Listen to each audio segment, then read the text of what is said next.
Hi, everybody. Happy New Year. I hope 2022 is an even better year than 2021.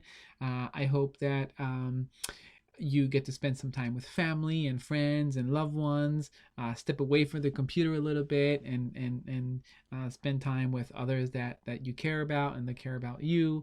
I hope you continue working with Dash and Plotly and building beautiful data visualizations and different apps and sharing them with me and the rest of the YouTube Charming Data community.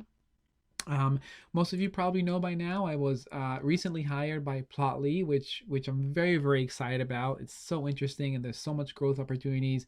Plotly is really going places. There's so much to do and there's so much to develop.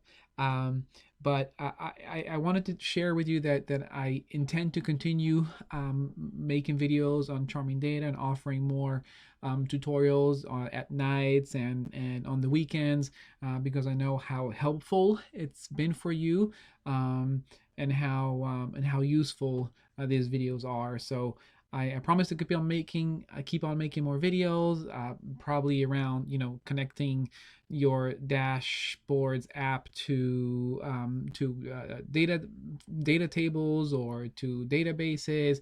Maybe another video on deploying your app, and many more to come. So thank you.